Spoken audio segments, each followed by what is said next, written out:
Welcome back to the channel and welcome back to another edition of the Spurs Chat podcast. In this edition, we'll be previewing Tottenham's huge game on Thursday night at the Tottenham Hotspur Stadium as we'll be taking on Manchester United in the Carabao Cup quarter-final. And I would say that this is absolutely huge for the football club. Wouldn't it be great to go into the semi-finals this week of the competition? Now, we will also get a comprehensive transfer window update from journalist Josh Hughes during the show, going through targets, potential incomings and outgoings in the January transfer window. We will also be hearing from two Manchester United fans giving their opinions on Manchester United and Tottenham's season so far. Now, I'm absolutely delighted to say that we are a finalist at the Sports Podcast Awards 2025. The voting ends on the 13th of January and the winner is announced on the 30th of January. We would absolutely love to win this award. We are absolutely delighted to say that we are the only Spurs fan channel to be shortlisted in the Sport Podcast Awards 2025. So thank you so much for all of your incredible support. To vote for us, it takes literally just seconds. So please do help us out. And we are very close now to 135,000 subscribers. Honestly, that blows my mind every single time. Please do get involved in this podcast. Tell us how you are feeling as a Tottenham Hotspur fan right now. Tell us your thoughts on the 5-0 win at Southampton at the weekend. And most importantly, tell us what the Carabao Cup, what the League Cup means to you.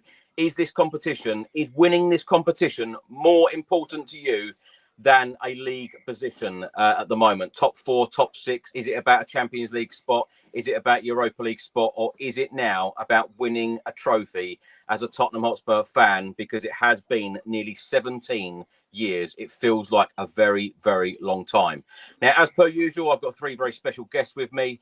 Actually, they're not even guests, are they? They're regulars. They're the regulars, the regular bunch. We've got Craig Dearman back with us, a.k.a. Ben Davis. Craig, how are you? I'll take that as a compliment. Yeah, I'm all good, Chris. Yeah. Looking forward to the game tomorrow, thanks. Mr. Dependable, exactly. And thank you so much for hosting the Spurs Chat podcast for the last couple of weeks, Craig. I know you had one difficult game to talk about, but that 5-0 win on Sunday must have been easy to talk about. It was. Well, it was weird. First half, as you know, obviously all the action was in the first half. Second half really took about 10 minutes to get through, if that, because not much happened. But, if every game was like that, I'm sure we'd take it, wouldn't we? Absolutely. Back also with us is Melvin, all the way from Malta. Melvin, how are you? Yeah, I'm doing well, Chris. Looking forward to the podcast, talk about Spurs, talk about the win, and talk about Thursday, tomorrow, which is a massive game. Really looking forward to it. I'm excited to be, potentially in a semi-final if we get through tomorrow. So, absolutely. Wouldn't it be nice? And back also with us is channel regular Josh Hughes, of course, sports journalist. Josh Hughes. Josh, how are you? Yeah, good, thank you. I think we're all feeling a lot better after that win at Southampton. Just a word on the Spurs fans, by the way. Absolutely brilliant. You could hear, it helps when the Southampton fans leave after 15 minutes, but so loud from start to finish. And I think I have a new favourite Spurs chant. Do you know, Josh, we have been in that position.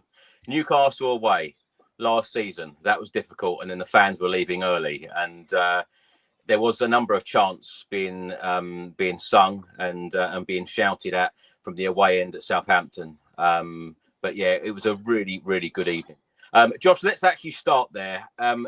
Let's take all of your thoughts first of all on that Southampton win, because we simply did blow Southampton away. I know, of course, Russell Martin was sacked immediately after the game, but I wanted really to talk about and focus on how well Spurs can start games, because when you look at that Chelsea game, I know we eventually lost it at the Tottenham Hotspur Stadium, but the start was magnificent. I feel like, of course, we'll come on to the Man United game, but that's exactly how to start a game, isn't it? I think it was 38 seconds, James Maddison 1-0. Absolutely. And what an assist from Jed Spence as well. I've been on the channel talking about Jed Spence so many times this season. I was so delighted to see him given a start, and what an impact he made. I think it was a real game-changing decision by Ange Postecoglou, and we all saw the benefits of that. I really hope this is now the start of a consistent run of games for him, because he's just a magnificent footballer. Of course, Ange Postecoglou in his press conference alluded to him being tired and the sort of how natural that is. But from our perspective, to see a player come in with that much quality, it almost feels like a new signing if he can keep going and keep getting an opportunity. So that's a massive bonus. Great assist for Maddison after 36 seconds. And look, this is what Spurs do. Spurs tend to start games well. First 10, 15 minutes of games, Spurs are all over teams. And it's just what happens after that point if we don't score. Look, I don't want to get carried away, because Southampton were hideously bad in so many ways. And I think the most alarming thing about Southampton was their lack of fight and their lack of desire in that first half. Yeah. For a team that's in a relegation fight, no wonder Russell Martin got sacked. I mean, he wasn't even there to see the 5th goal go in. He'd already gone down the tunnel. But from a Spurs perspective, to have Kulusevski scoring, Son, Maddison and Sarr, that's great for confidence overall in the squad, to have 4 different goal scorers, having lots of different players involved in the goals. You know, Doggy was involved in the Maddison, I think it was in Maddison's second goal. Fantastic finish. And good to see Sonny get back on the score sheet after a sort of run of games where he seemed to miss big chances. And I think more than anything, that is the overriding feeling I have. It looked like they sort of took the foot off the gas a little bit in the second half. And that's fine, because, you know, at the end of the day, you're 5-0 up. And this Spurs squad is really threadbare. They've been playing games every few days. We've had so many injuries, and I think it's right that we were sort of conserving a little bit of energy, but still solid as well. And also a massive shout out to Lucas Bergvall playing in a 6, a new position for him, but one I thought he took to very well. Now, I think there's obviously room for improvement, but again, Ange in his press conference talking about how much better these young players like Papsar, like Bergvall, like Archie Gray will be for playing through and playing a big part in this run of games when the squad is so thin. So as far as I'm concerned, you know, loads of positives to take from that. Now it sets us up perfectly for an absolutely massive week.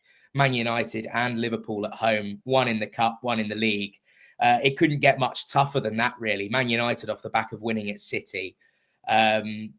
I think it's absolutely brilliant. Someone's just said in the comments, Arsenal losing 1-0, which is great news if that's true and they're not trolling. But yeah, sets us up perfectly. Now we need a big atmosphere. We need more of the same, and we need to kick on. This really can, you know, shape the direction of our season, I feel, this week.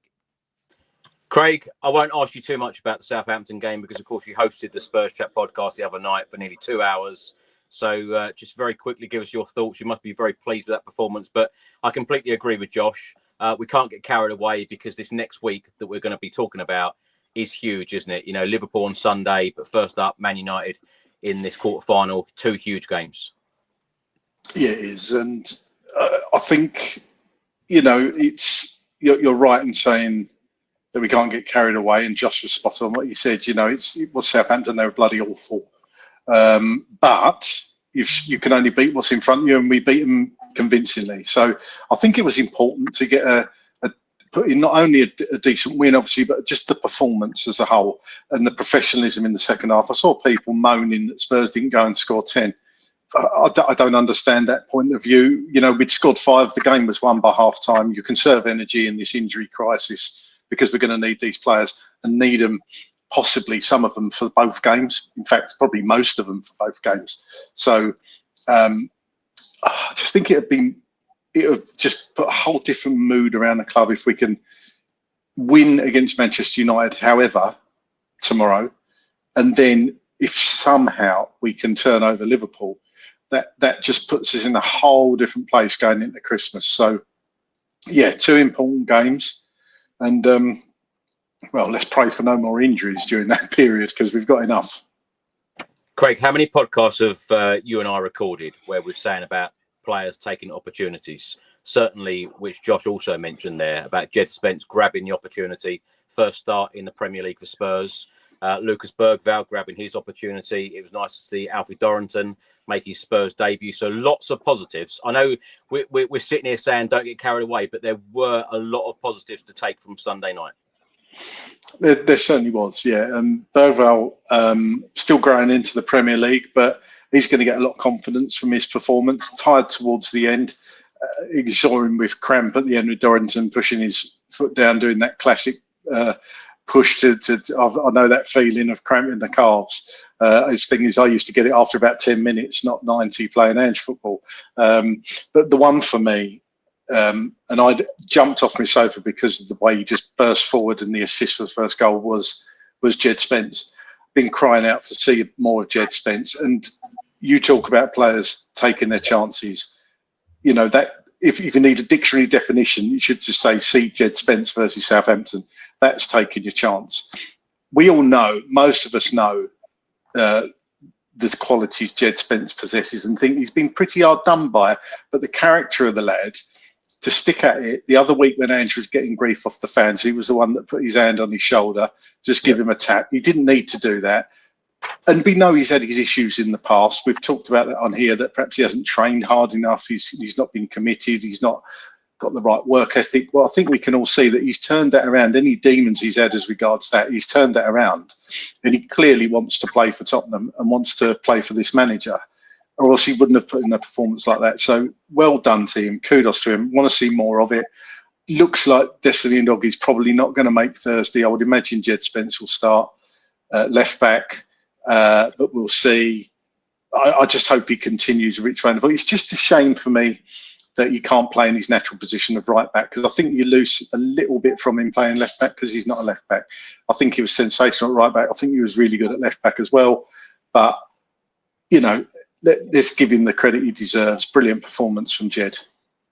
I love his very short Instagram post after the game, hungry for more. Of course, all of us want to see more of him. Great depth, by the way, for Pedro Porro. Melvin, very quickly, let's get your thoughts on the Southampton win. Yeah, I mean, I was surprised how we started, honestly. When Spence scored, honestly, it felt amazing because we've seen nothing of Jed Spence. I'm so curious to see what kind of player he is. So when he scored, he really started our season when he scored against Coventry. He saved us in the cup.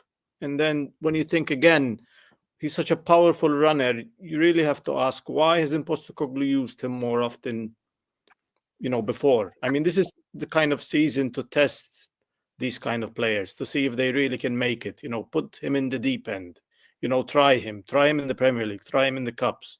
If he wasn't, in the Europa League squad, we really need to know if he's one for the future. Conte called him a club signing, but he seems to be performing well, when he plays, but he's had really, really limited minutes. I mean, we've seen nothing of this kid, and he's been played out of position many, many times. But back to the Southampton win, I mean, we've been playing like this, hot and cold, hot and cold. When we win big. When Maddison plays well, we win. It seems to be a constant. When Maddison is on form, we seem to get the win, and by a few goals. Our goal difference is quite incredible for the position that we're in. We don't deserve to be in the position that we are. We deserve to be higher, but it is what it is. We're seeing growth in the team. I did predict in the summer, I did expect that we would have, a shaky season, to have moments where we would, lose these type of games. The squad is still young, like Josh said. We're learning. They're still getting appearances, and it's good to get, a victory in the Premier League with a couple of teenagers. I mean, we're showing that the project is working. It takes time, and the Southampton game, we did play a struggling Southampton, but all Premier League games are hard. I mean, they gave Liverpool a difficult game, and to go there, to go away, to win during Christmas time is, there's nothing better. It sets us up nicely for the United game, which is something that we really needed. There's, confidence and smiles again within the club, within the fans, and probably resulted in one of the catchiest songs that I cannot get out of my head. I'm still singing it. I'm singing it in the car by myself. I'm singing it to my girlfriend every day. And it's funny because Spurs fans, sometimes we're special in a way that we find laughter in these sort of things. And it's only us, I feel, that come up with these kind of songs. And we kind of poke and joke sometimes at our own misery and our own problems. And we find these type of, and I love the song. I think the chant is brilliant. It's funny, and I think it pokes fun, at the problems at the club, and in a way, in a positive way, because Kulusevski's just on fire, and I just love the player, and I just think Kulusevski's gonna be, a real iconic player for us. He's been our best player. I just love the way he plays. He has the mentality that he really wants to win. He wants to win something. He wants to be a big player.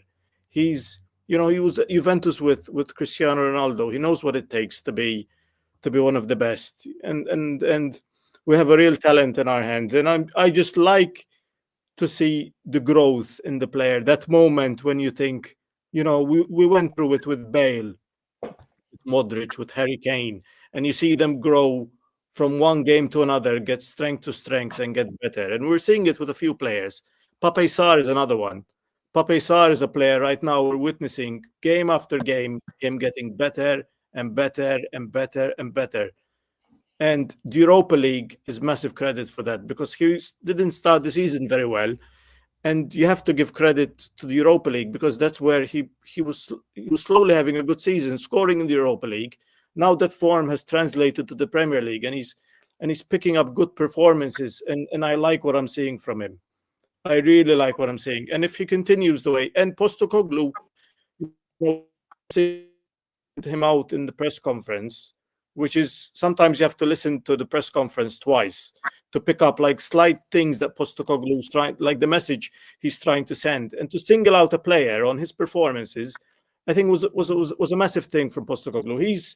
Sometimes his message is quite clear and in front of us, because he's so direct when he speaks, Postecoglou.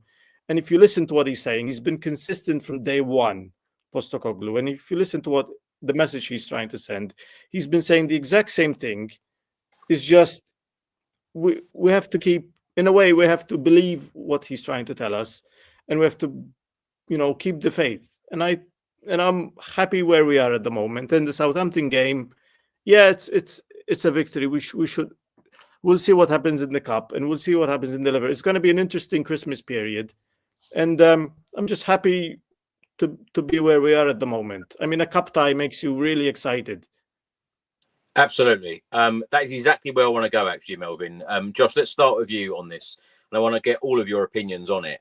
What is more important to you this season? Because as I mentioned earlier, it's now nearly 17 years since our last trophy, which, of course, was the League Cup back in 2008 against Chelsea. What's more important to you, Josh? Lifting a trophy now? Is it about league position? Is it finally now we all say, look, we need a trophy? I'm sure Ange Postecoglou understands that all of these managers that have come into Tottenham Hotspur have failed to win a trophy. Is Ange going to be the man? Is he going to get the time? Is he going to get the patience? Is he going to get the tools? But most importantly, Josh, your opinion on league position. Is it more important than winning a trophy now? No, not at all. Look, I'm not going to diminish an important, end to the season and doing well in the league. I think that it would be foolish to dismiss that. I would not be happy under any circumstances if we finished 10th in the league. However, Spurs, I think the one thing that, and it keeps getting said, and it's becoming a bit cliche now, but it's true. The thing that keeps getting said about Spurs is that on their day, they can beat anyone. And we've already proven that this season, which in many ways, sets us up perfectly for games like Man United tomorrow and in the Europa League as well. So for me, like every Spurs fan, I think all we want to do is get that duck off our back, win a trophy, have that feeling again that we haven't had since 2008. That real elation that is unlike any other feeling in football. Because I think that's the one thing that will totally change the narrative of Tottenham Hotspur Football Club and the direction of where we're going. Now, I know Ange said today, it's not about just winning one trophy for the sake of it. He wants to set the team up so that we win a trophy and we're ready to win more and more after that. Words to that effect. And I think that's right. But what a difference it makes if Spurs can go and win trophies. Now, the Carabao Cup is important because it was the last trophy we won. And of course, we'd all love to win it again. But personally, for me, I've got my eye on the Europa League as the one that I want to win more than anything, because for Spurs to win a European Cup, for it to be the third time that we have won that competition, and it automatically gives you a Champions League spot, and that European pedigree is just another level. I would take any trophy this season, don't get me wrong, but I would love to see that. And I think that really would change the narrative of Spurs, and it would get rid of that Spursy tag. And I think that that's the thing that can help us kick on. And also, as I know we're going to go on to later with transfers, if Spurs win a Europa League, the type of players that are going to want to come to Tottenham is going to change, because we've won a European trophy. We're in the Champions League. Suddenly Spurs looks like a team that can prove that they are winners. And I think that's where we're at the minute. And that will always hold us back compared with some of our sort of big six rivals, is the fact that we have to now go out and prove that we are a team that can win and not just compete. So for me, trophy over a league finish any day of the week, but that still doesn't diminish how important the league is. Josh, you see on, I know you can't always gauge it online, but you see a lot of Spurs fans whinging and moaning about Tottenham's league position at the moment. Of course, it is very, very tight in the Premier League at the moment. You could, one weekend be 12th, and then suddenly, the next weekend or the weekend after, you could be up to, 5th. So it's very, very tight in there at the moment. Is it the case that Spurs fans at the minute will still be happy with what's happening during the season, regardless of league position, if Spurs remain in cup competitions, Carabao Cup, FA Cup, Europa League? Because is it, in your opinion, is it now about putting that trophy in the cabinet? And also what I wanted to ask is, if you had to choose one of the cups that is the easiest, and I'm not saying trophies are easiest, easy to win, because we know they're not, but the easiest competition to win, with the least amount of games, surely is the Carabao Cup. Well, the Carabao Cup, you have to end up, it's highly, highly unlikely with the Carabao Cup that you're going to get through to the final and win it without playing the best teams in the country. We've already played and beat Man City. We've now got Man United. It could be Liverpool or Arsenal or whoever next. It's not going to be easy at all. Sure, there's fewer games, but also if you think about where we're at as a squad right now with the injuries and problems, it makes life quite difficult in that regard, because we don't know where we're going to be at that point, and it ends quite soon. Look, if I was going to prioritize one, I would say the Europa League, purely because a European Cup, the glamour is totally different with that. And I would say FA Cup second because of the history of the Cup. And it means that we would be one ahead of Chelsea, because we've both got 8. So it would put us above Chelsea again, which would be great. But then Carabao Cup, I don't want to be snobbish. We don't have that luxury as Spurs fans. We've not won anything since 2008. I will take anything that we can possibly get. And anything beyond that is a bonus. But what I would say is that with the Europa League and, with any cup competition, it's luck of the draw, really. Carabao Cup's the one that tends to always result in you playing top teams throughout the competition. But then, as the FA Cup proved last year, we ended up with Manchester City. This year, we've got Tamworth. So who knows how the draw plays out? We could end up with a really easy route to the final, not having to play a single good team. And we might get lucky where there's some cup sets and we end up playing, I don't know, no disrespect to them, but Watford in the FA Cup final. It's highly unlikely that situation plays out, but that's what the FA Cup can give you. Whereas the Carabao Cup, there's always a higher caliber of teams. There's always, usually, look at the finals for the last God knows how many years. It's bar, I think, Swansea versus Bradford City. It's always been near enough big teams. I mean, it feels like that competition has been Chelsea versus Liverpool forever now, that final. So, and then the Europa League is the same thing. Now that there's no drop downs from the Champions League, I really fancy us in that competition. Again, we may end up having to face Manchester United at some point. But that's another one we should be looking at. And actually, there should be not an arrogance about us, but certainly a confidence from the squad, the manager, and everyone around the club to think, you know what, actually, let's back ourselves here. I think we are, on paper, one of, if not the strongest team in the competition on our day. So we absolutely should go for that. But look, to summarise, I'll take any trophy. I think you'll all be the same. Yeah, I'm definitely there, and I have been for some time now. We certainly don't want to be drawing Watford in any competition because Ricky Norwood would never get there. And with the other thing, Josh, that you mentioned about the Europa League. Now, the 3 away games in the Europa League that I've been to so far this season, Ferencvaros, a difficult game, although we got the win. Galatasaray, that crowd intensity, that was mental.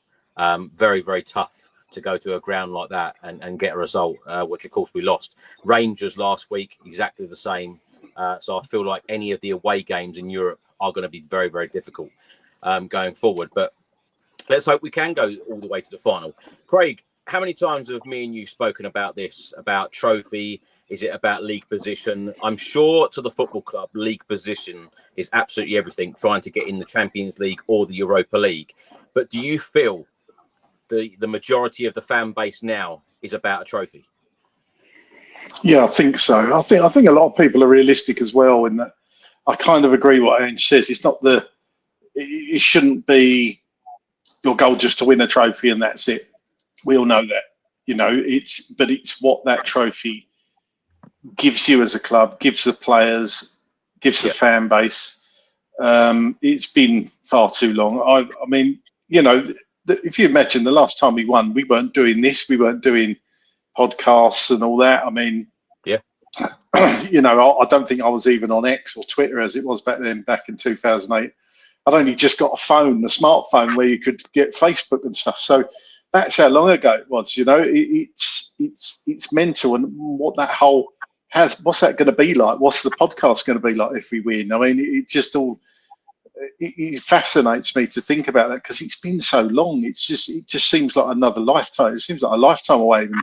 And, Jonathan Woodgate headed against. He almost the ball actually got whacked against his head and it went in. But we'll take it. Like Josh said, I would take anything. Look, nobody's going to remember who won the Carabao Cup 2 years ago. You know what I mean? Nobody's going. If we won it, nobody's going to care. But Spurs fans will care. Spurs fans will care that we've got a trophy in the cabinet, and that's what it's all about. That's why you go to football. That's why you support your clubs for that glory. And we've been starved of it, and we know that. We know all the tags we've been labelled with, the Spursy tag, and the finals we've lost and where we've fallen short in semi-finals. Big players not turning up. Blah blah blah. We talk about it all day, but Manchester United. Yes, they're going through a change with Amorim, and the players are up for it by what I can see when I've seen Manchester United playing. They're not nowhere near the team they were a few years ago, 10 years ago. So I think we've got a good chance as anyone to beat Manchester United tomorrow night. And then it's just the luck of the draw who you get. For me, I would prioritise a cup over a league position because I think the league just you generally end up in the league where you deserve. You can sneak a cup, you can get an unsavoury victory against somebody by a bit of luck or whatever. There's just, if you get through tomorrow, it's 3 games. It's 3 games and you've won. So you can do that. You can't fake the league. But I'm with Josh as well. Why not go for the Europa League as well? I think we're almost in that. Well, we're not in the top 8, obviously, but I think the 2 teams we've got left to play has kind of worked out quite well for us. The 2 teams we should be beating. So I think come the end of the league phase competition, I think we'll be in the top 8. Of course, Rangers play the team above them, who I can't remember. Who is it? Manchester United, possibly? Are they playing next? I think. I feel like they yes. Yeah, I think they are. so obviously one of them's going to, well, somebody's going to drop points. So we beat Hoffenheim, we're in that top 8. So, and then again, all bets are off. It's just the luck of the draw. So we are more than capable of winning a cup. But I've said that before loads of times. The players just need to perform. Craig, can I ask you about Ange Postecoglou? Because, of course, against Southampton at St Mary's, the away end, it was electric the whole game, and they were really supporting our boss Ange Postecoglou. And it wasn't only 2 weeks ago on the south coast at Bournemouth when we lost 1-0. He had a lot of confrontation with the Tottenham Hotspur away end then. Isn't it weird how football can change within a couple of weeks and the mood can change? What have you made of the criticism recently on Ange? Because I feel like the fan base is very, very mixed on Postecoglou, but as I said, great support for him on Sunday night. I think it goes hand in glove being a football manager, if I'm honest. I think what Ange didn't like was the personal stuff that people were yelling at him, and he's a human being at the end of the day. So you're going to bite back when somebody shouts something at you like that. I mean, it's not just him. It's the fans turned on Conte, Mourinho, pretty much Nuno almost from the start. The only one who hasn't, and even he had it a bit towards the end, was Pochettino. So it's understandable the football that Ange plays. He's going to get a few people moaning about it and not sticking with it. I just think society today, everybody wants everything now. And as soon as something goes wrong, it's like, move on, get the manager out, get a new one in. That's not going to work. How much longer are we going to do that? I get it. You're going to be frustrated at certain performances. You're going to get more performances like that one at Bournemouth. You're going to get ones like the one at Brighton. It's going to collapse sometimes. It's just when that happens. We don't want that to happen in a key cup game, for example. So you're just going to have to stick with it. How many times have I come on here? We just got to stick with it. It's part of the process, and I think fans have probably turned a bit after that Bournemouth swung back towards Ange, because I think fans have reevaluated their expectations and reevaluated what's going on within the club. Yeah. And is it all Ange's fault? Are there certain issues above Ange that Josh could certainly talk about all day? And I agree with certain huge aspects of that we need to be better in that regard. The board need to back him and back him properly. And don't forget, Ange. We all know Ange doesn't necessarily like the superstar players. However, I'm sure if he was gifted a monster number 6 or a superstar, and they said, "Look, we can get him. He's in the budget. He wants to come." I'm sure he wouldn't say no. So they are under no illusions, the hierarchy at Tottenham, that the fans aren't happy. That song is quite catchy, isn't it? The Kulusevski one, and I think that's going to be. Ali Gold said the same. I think that song's going to be here to stay for a while yet. I don't think that's one that's just going to die out. So the board should be under no illusions what the fan base think. It does seem quite strange at the moment because there is a lot of pressure, I feel, on the board. There is pressure externally, with the fans on Ange Postecoglou, some of the fans. I feel like half the fan base is with Ange, half the fan base can't wait for it to go pear-shaped and, want another manager in. That is certainly not the route that I think that the club need to go down. I feel like some fans get on the backs of players extremely quickly, and there does seem to be a lot of arguing amongst the fan base at the moment, particularly after that Chelsea game. Even when I was filming the players coming off the pitch, there were 2 guys next to me nearly having a fight about just a difference of opinion about Postecoglou and, some of the players' performances. So it is very mixed at the moment, but I just feel like time and patience is needed. And if anyone wants to listen to a good rant from Ricky Norwood, we put it out on the channel the other day as a separate piece. It's about 14 and a half minutes long. We know Ricky can talk, but it was a really, really good piece on why people should just have the time and patience with Ange Postecoglou, because even I feel like we can't keep going round in circles again and again and again. And we'll come on to transfers shortly with Josh. Melvin, let's get your thoughts on what's more important to you. Is it league position? Is it a cup? Is it about time that Spurs lifted a trophy? I mentioned this on the podcast a few times. My first season supporting Spurs, we won the League Cup, and that was in 2008. And I haven't seen a trophy since. So it's your fault. So in our first season, so the League Cup in a way is special to me because I did see the other League Cup, but I was quite young. I think 1999 it was. But yeah, I definitely in the camp where I think this game against United is extremely important because it will make certain aspects of our season quite different. I think all of a sudden you'll start to think, okay, in January we're going to be in a semi-final. There's 2 legs, and you have to think, what's the club going to do in January? And I'm sure Josh is going to talk about this later.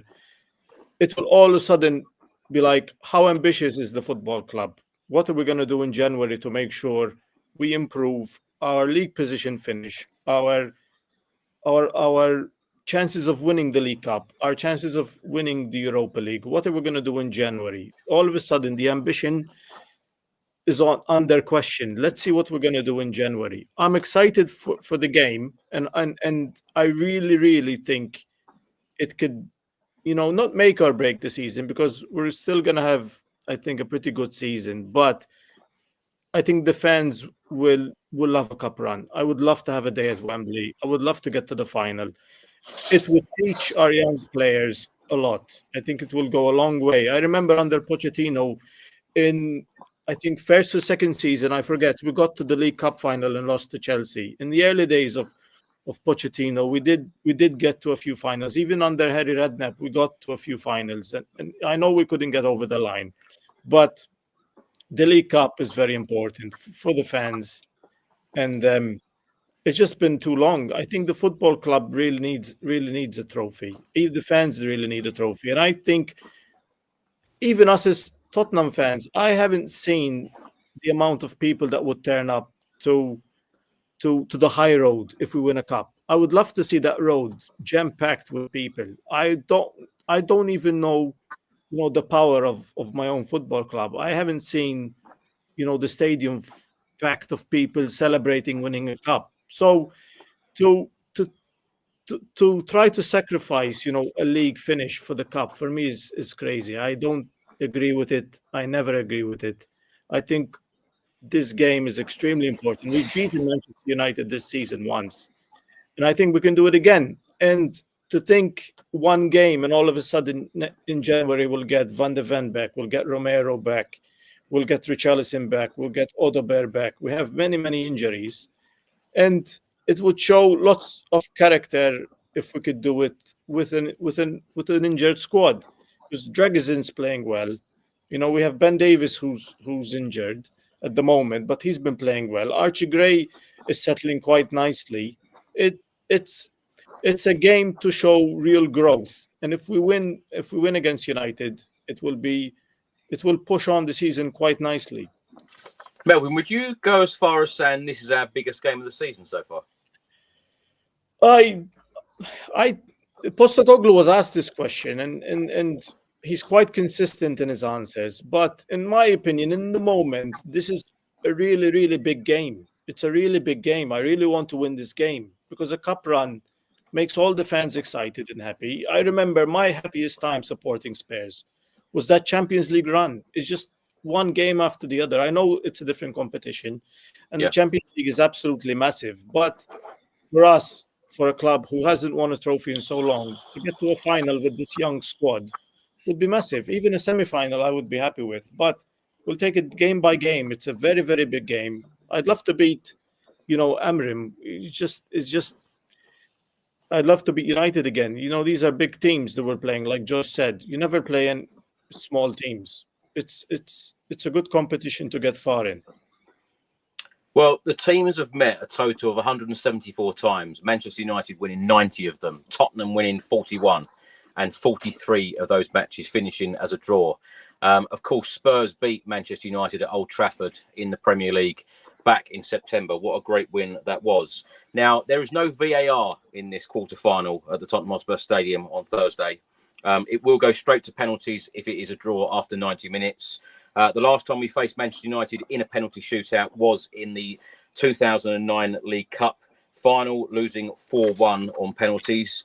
And you mentioned there, Melvin, about the going through to the semi-finals. If Spurs were to go through to the semi-finals, the draw is straight after the game. Now, the semi-finals, 2 legs, 4 weeks apart, week commencing the 6th of January and week commencing the 3rd of Feb. Now, Josh, before I get your thoughts ahead of this game, let's hear from Ange Postecoglou on the team news ahead of this game against Manchester United. Hi, Ange. What's the latest with your injuries, please? I guess from the other night, Destiny, no injury, but he's still a bit sore from the game. So not ruling him out, but we'll just see how he is, obviously, with the turnaround. Biss is obviously available after being suspended on the weekend, and I think everyone else says is. Do you know when Van der Ven might be back yet? Van der Ven, Romero, sort of still kind of chugging along. Look, I think both, to be fair, will be in the new year. When, again, not as significant injuries as last time with Mickey, but obviously with having a setback, medical team's just going to make sure he's right to go. So both of them sort of in the new year at some point. And Mikey Moore? Mikey's back training, so hopefully not too far away. I think the next cab's off the rank are kind of Mikey, Ben Davies potentially next week, and then Richarlison maybe first week of the new year. Josh, let's come to you. On the team news there, Ange Postecoglou said that a lot of these players are coming back for January. Now, of course, we will talk in depth about our key targets for the January transfer window. But from what you're hearing there from Ange Postecoglou, does it mean that we're going to have a less busier January than we first thought with all these players coming back? Well, I think with Tottenham Hotspur Football Club, you never know. With this chairman, you never know. I would expect to see probably 1 or 2 players come in. I think they would be absolute fools to not bring in 1 or 2 extra players, especially as now Spurs, I think, guaranteed at least a knockout game. And it shouldn't take an awful lot for us to get into that top 8 and skip the playoff, of which then the Europa League squad, you send in a new Europa League squad. There's opportunity there. Look, the amount of games to come, the FA Cup, Europa League, league games, Carabao Cup, semi-final and final if we're able to get there. There's too many games to risk this happening again. And I think Spurs probably will have learnt their lesson. I'd imagine at least will have learnt their lesson from the shortcomings of the squad in this opening half of the season. We've seen how threadbare and how grim it's got with the number of injuries. And there's nothing to say that won't happen again before the end of the season. And I certainly don't think Ange Postecoglou would be happy to see the squad this thin again, should we get more injuries. So I would expect to see 1 or 2 players come in for sure. I'd probably, if I was going to guess a number, I would probably say 2 players come in. But, also at the same time, Ange is going to keep tight-lipped, I think, about the business in January, because if he starts answering questions about players that Spurs are interested in, potentially, suddenly I think the opposition club that owns the player, bear in mind we're talking about players that do not belong to our football club, they'll suddenly say, right, here's the price tag, let's double it, or we'll bump it up significantly now Spurs are interested. So they're never going to do that. And there's also a respect thing going on here as well. You're never going to talk about players that are not yours. I never like it when managers do talk about players that do not belong to the football club. I think maybe the only acceptable thing to talk about would be, for example, if Harry Kane wins a trophy at Bayern or whatever, and you get asked about that, I think that's fair enough. But Yeah, I mean, it was more of the same from Postecoglou. I wouldn't expect anything different, and I'm not disappointed with that. I thought actually it was a very good press conference, and he answered the questions particularly well. I mean, he's usually good value after a win anyway. But yeah, Spurs, I think, should learn. Well, they have to learn their lessons, but I do think that they will bring at least one or two in. Josh, how are you feeling? We do score predictions right at the end of the show, but how are you feeling about this Manchester United game? Because when you look at Manchester United's result at the weekend, going to the Etihad, winning 2-1, which is absolutely huge for them. People can talk about Manchester City's form, but we know what a derby is like. Form goes out the window. In a derby, it is completely different. They got a superb result at the weekend. Ruben Amorim, of course, has replaced Erik ten Hag. He's been in charge for 7 games, 4 wins, 1 draw, 2 defeats. 2 of those wins coming in the Europa League. What have you made of Amorim so far? And as I say, how are you feeling ahead of this one? Well, I mean, it's a cup game. I think Ange summed it up perfectly when he said it's going to be a tight game. I'd imagine it will be. I certainly don't expect Man United to roll over and have their bellies tickled in the way that they did to us at Old Trafford earlier this season. I think we're in for a much, much tougher game. There's always, the saying, the new manager bounce. They've gone and won a pretty tough game in the Europa League at Victoria Pilsen, and then they go and win at the Etihad as well. Amorim's not a fool either. I think he's a very impressive young coach. He's already beaten Spurs. I think it was 1-1 in the home game, and then they beat us at their place when we played them in the Champions League. So Amorim, I think he's rightly earned his plaudits, and he's rightly earned a move to a club as big as Manchester United.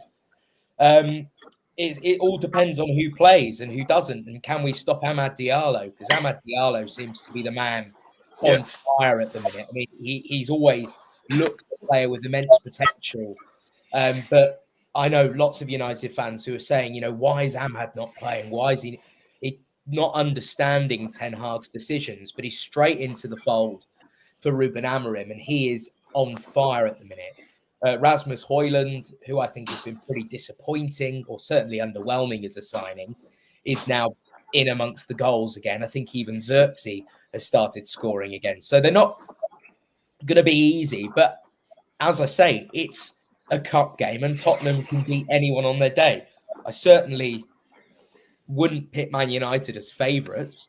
I think I'd struggle to call this, to be totally honest. I wouldn't be surprised if United won. I wouldn't be surprised if we won. I wouldn't be surprised if it goes to penalties. It really is one of those games where I think with the City game, I always had a bit more confidence. With this one, I can't call it. We just need to show up. We need the fans to show up and, hope things go our way. I think it's going to be nice watching a game of football, at the highest level without VAR. I think we forget sometimes how good the game was without VAR. And I'm sure there'll be 1 or 2 moments tomorrow where we wish there was VAR. Exactly right. But no, I'm just buzzing for it. I can't wait. And I think we've got every chance. That's for sure. On Wednesday, of course, Spurs boss Ange Postecoglou took part in his press conference.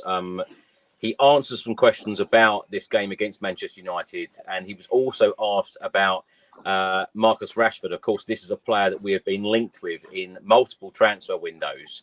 On Tuesday, Marcus Rashford did an exclusive interview with journalist Henry Winter about possibly leaving Manchester United. Now, the journalist did actually ask Ange Postecoglou about this. This is what you had to say. Yeah, well, we got ourselves in that position, so we've earned that. And, like you said, it's a big game, quarter-final of a cup competition, and looking forward to it. Should be a cracking night. Manchester United, there's a bit of noise around the club at the moment regarding Marcus Rashford. There's always noise about Man United, mate. Come on, where you been? Eh? But particularly, he's admitted he'd like a new challenge. I mean, what have you made of that, and how big a threat? Interest, don't care. No interest. He's a Man United player, very good player. We've got plenty of good players. But I manage my players, and I guess other managers will manage their own players. But in terms of Mark's situation, have no real desire to examine it any further. Okay, thank you. Don't care, Craig. Do you care about Marcus Rashford? Would you like to see him in a Spurs shirt? It was just weird the way he called him Marcus and not Rashford. It's like he knew him. Does that to everyone. I was going to say, I'd have to look back. Is he on first names terms? Does he call him first name? Always. Would I like Marcus Rashford? I see a lot of people dismissing Rashford. I still think there's a player in there.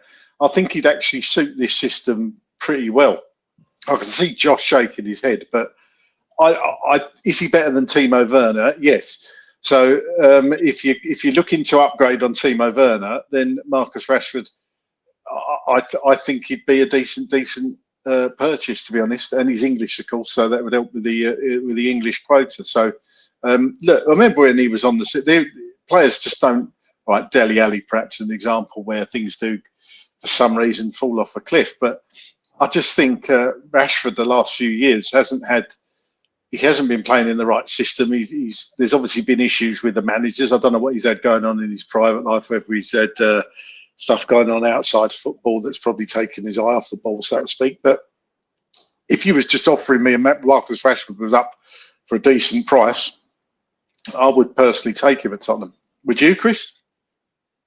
I would, but I don't think his personality would fit what Ange Postecoglou wants at the football club. But I am with you, Craig. I feel like there is a real player there, and I feel like there's a lot of ability. I feel like it's an attitude issue right now, and I feel like Amorim has done exactly the right thing. Him and Garnacho, of course, were left out of the squad last week, and there is a reason for that. But it's interesting. Let's actually go to a clip from Ruben Amorim talking about Rashford, and we'll come back to you, Craig. Hi, Ruben. First of all, just wondering what your reaction is to Marcus Rashford saying that he's ready for a new challenge. I think he's right. We have here a new challenge. Is a tough one. For me, it's the biggest challenge in football because we are in a difficult situation, and I already said that this is one of the biggest clubs in the world. So this is really a new challenge and the biggest one. And I hope all my players are ready for this new challenge. So you didn't interpret that as he wanted a new challenge elsewhere. And have you spoken to Marcus about the interview? No, not yet. Not yet. It was yesterday. I gave a day off to the lads.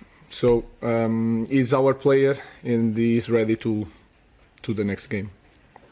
Ruben, you, having left someone with as bigger profile as Marcus, do you have to then talk to him about his future and your future, or do you just kind of go on the training pitch, expect him to be there, and whatever happens behind the scenes in terms of whether he's part of your squad or not just happens?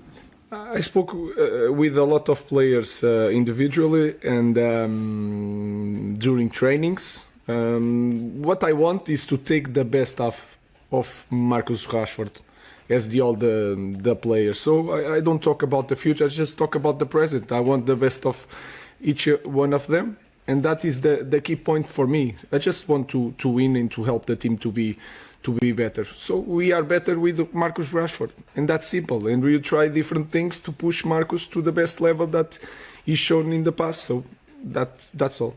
So it sounds from what you're saying, both then and Simon's question, that you'd be quite happy for Marcus to stay here and be part of what you're trying to build, to buy into what you're trying to build. Of course, because this kind of club needs big talent, and he's a big talent. So we just need to perform at the highest level, and that is my focus.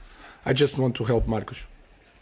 When there is a lot of concern over a player's future like Marcus, what impact might that have on the rest of the squad? How concerned are you about the other players? What message do you need to get across? I think they are more simple than that. They focus on their job.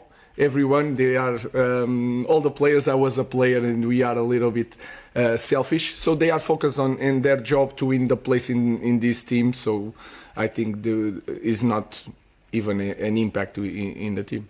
And in terms of Marcus and Garnacho, are they both likely to be involved against Spurs tomorrow? We have one more training, but it is the same situation of all the other players. If they train well, then I have to make a choice, we will see in the end of the training. Would you expect a response from both of them on the park to sort of make a point of view? Of course, I expect the best of each player every day. So we'll see after the training. Ruben, I know you need to have that conversation with Marcus before you make your decision at the weekend's game. But if you do find out that a player wants to leave the club, would he be a part of the dressing room?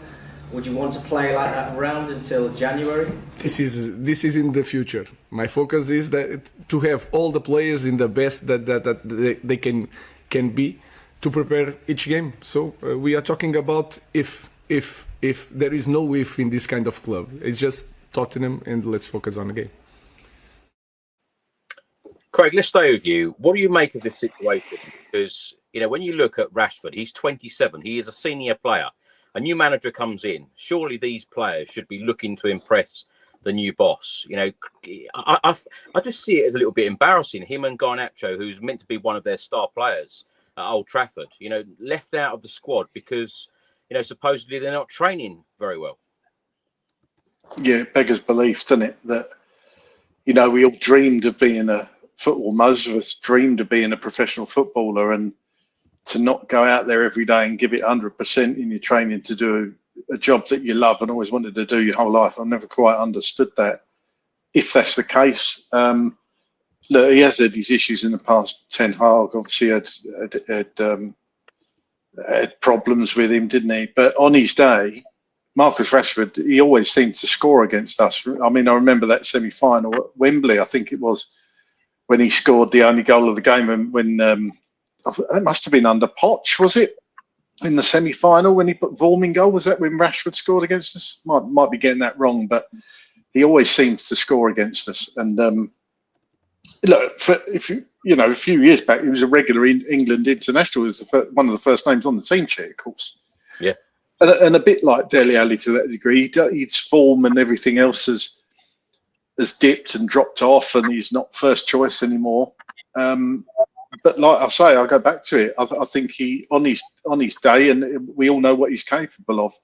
Whether Levy would pay his wages, let alone, I don't know if he's got a year left on his contract or a year and a half come January. I don't know. I don't know what his contract situation is. But the wages, I would imagine, would be a massive problem, because if he's on 300 grand, like I saw somebody put in the chat there, I mean, we ain't paying that. That's for sure. No, 100%. So. Yeah, I mean, if a deal could be done, I wouldn't be against it for Rashford. Melvin, let's come to you. How are you feeling ahead of this quarter-final clash at the Tottenham Hotspur Stadium? And also, what have you made of Manchester United in particular since Ruben Amorim has come in? Yeah, I mean, they play a different formation now. And they've had some injuries when we played them. And they managed to beat City. I know it wasn't a convincing victory, and they it was a real smash and grab. They really got 2 goals in the end, and kind of not stolen the result, because they in a way they did deserve it in the end. But City struggled to score, struggled to break them down, and I feel that the game could be quite similar for us. They're going to play with 5 at the back. 2 players in Agarte and Mainu, or potentially I don't know who they're going to play in the middle, but depending on the lineup. But because the Mason Mount got injured, but I think they're going to try to play quite defensive, try to be solid, because they're not playing at home, they're playing away, and obviously we're going to try to attack. So they're going to try to counter-attack us like they did with City. They have plenty of pace. They have plenty of strength with Højlund at the front. And after a victory like that, the Manchester derby, they're going to be quite happy and quite on a high coming to us. Yeah.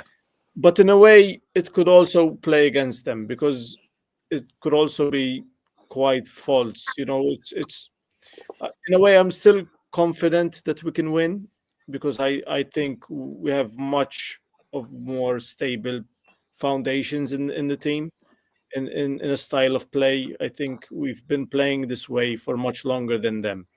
Even Ruben has only been there not even a month, I believe. How many games has he played? it's going to take time for them to learn his new system, learn his new formation. Even though they have good players at United, I think us playing at home, we're quite strong. I think the atmosphere, which Postecoglou mentioned in his press conference, I think should be good on the day. I think it will be good. Sometimes it's quite hit or miss. If we get an early goal, the crowd will be on it. I think, like Josh mentioned, the away fans are incredible. I mean, you could hear them through, Chris, you were there. I mean, you can hear them through the TV quite clearly. You could see what they're saying every single game. And the home atmosphere has been struggling a little bit. The results don't help. And sometimes the stadium, you try to get chants going, you try to generate an atmosphere. It helps when the team's winning, when the team is scoring, and when we win, when we score, the atmosphere is booming, and it really helps with the team. But when we concede goals, when we're losing games, it really can go quite the opposite and have the opposite effect. And an early goal will certainly help. And I think Postecoglou will try to get the goal quite quickly. I think the instruction will be quite similar to Southampton. I mean, don't let them score. Don't let them get into this game. I think the first goal, if we get the first goal, I think we'll win the game, because they will have to come at us. They will have to lose their shape. And I think that really suits us. It's going to be interesting to see who's he's going to play, because Timo Werner played well at Old Trafford, believe it or not. I mean, you were there, Chris. He played well. I mean, he caused Mazraoui lots of problems. I know we had Van de Ven and Udogie on the left-hand side, and it's scary to see all three of them coming at you at the same time. But the lineup's going to be interesting. Johnson played as well, and he scored that game. It's going to be interesting to see if Johnson's going to start, if Kulusevski, or is he going to go with Kulusevski again? I mean, how strong is he going to go? I don't believe Son is going to play the entire 90 minutes. He's been managing his minutes well. Is Bissouma going to come straight back into the team? Because who's going to be dropped? I mean, the players haven't done anything wrong. Fraser Foster has been impressive, and he's showing his wealth of experience. I mean, he's settling quite nicely. Even Dragusin is playing quite nicely in at the back. So there's lots of things to be positive and happy about. And it's going to be, in a way, he does have a selection headache, because if you drop Bergvall, he's going to be disappointed. If Archie Gray is going to be, is he going to play center back again? I guess he has to. Is Werner going to have an impact coming off the bench if we need to? There's lots of things that could make or break this game. Is Maddison going to have an impactful game again? Like I said before, if Maddison plays well, we'll win. It's just sometimes it's simple as that. Is Pape Sarr going to score against United again? There's lots of things that could happen. And is Kulusevski going to keep his fine form? It's lots of things in the cup that could happen. That's a good point, Melvin. What version of these players are we going to see in such a big game, a huge game at the Tottenham Hotspur Stadium on Thursday? And you mentioned Timo Werner's good points there, but of course, I was also at Glasgow last week, seeing that performance, which Ange Postecoglou described as unacceptable. Josh, I'm going to give you a couple of minutes to think about a predicted 11. What team you think Ange Postecoglou will put out against Manchester United. While you're doing that, we're going to hear from Rich from United TV, giving his thoughts on the new manager, giving his thoughts on United's season so far, and his thoughts on Spurs. He's only had 5-6 games, but already I think Manchester United fans are looking and seeing, we can see a difference, we can see improvements, we can see finally a plan, and finally a manager's actually come. He's had a different way of playing, a different formation, and he hasn't compromised what he did at Sporting. He's trying to do the same thing, albeit with a squad that isn't really shaped for that formation at the moment. He's not compromising on what he wants to do. And as a Manchester United fan, that makes me quite happy with this appointment, because we wanted a manager that's going to come in and try and rebuild Manchester United and try and recreate what he's done at Sporting Lisbon. Admittedly, there's going to be more pressure. It's a difficult league. So aims for this season, I've seen a lot of YouTubers that have written this season off. I don't think Manchester United can write a season off. There's still a lot of things to play for, even the Carabao Cup, which we're talking about tonight. There's also the FA Cup.